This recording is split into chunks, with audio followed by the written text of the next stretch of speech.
Okay, so the objective of this video is to help you with some of the problems that you guys did for homework, especially if you were not in class.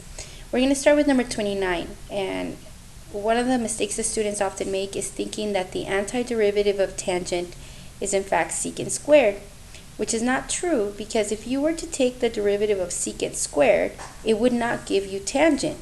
You see, the derivative of tangent is in fact secant squared, but not backwards.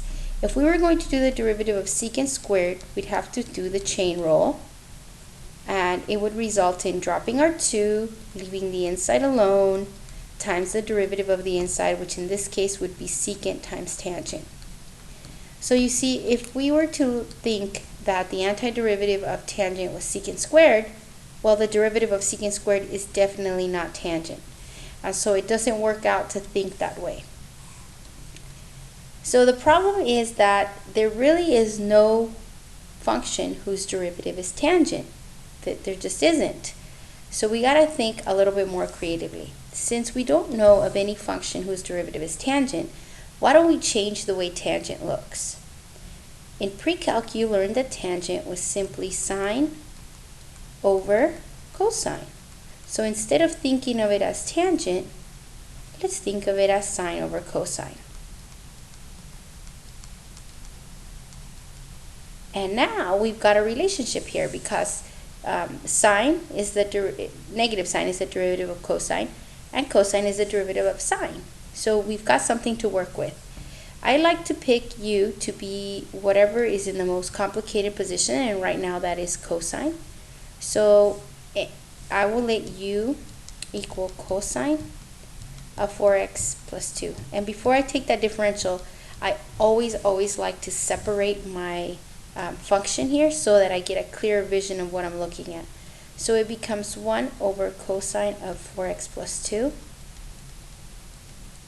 times sine of 4x plus 2, and then that's dx. Okay, so this expression right here is going to get replaced with u, because that's what I let u equal. And now I just kind of have to work on this portion, the sine dx. So du will be the derivative of cosine, which is negative sine, leaving the inside alone, times the derivative of the inside, which is 4. Don't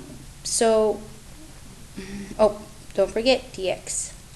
And right now we really could get rid of this negative and this 4, because ultimately we want to replace this expression here, sine of 4x plus 2 dx.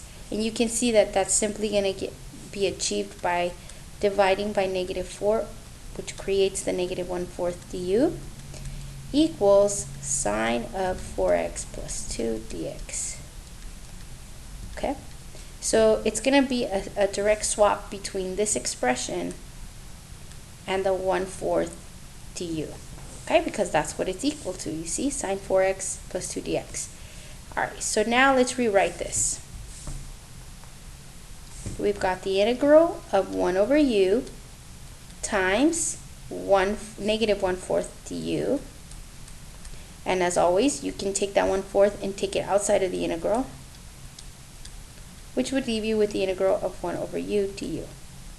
And now you can work on the antiderivative of this. Since the power of u is 1, the antiderivative is simply going to be negative 1/4 times the natural log of the absolute value of u plus c.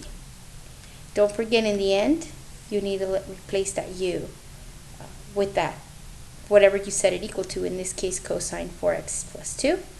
So our final answer is negative 1/4 natural log absolute value cosine 4x plus 2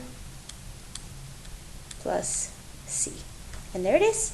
So this is how you get to the answer for number 29. Hope it helps.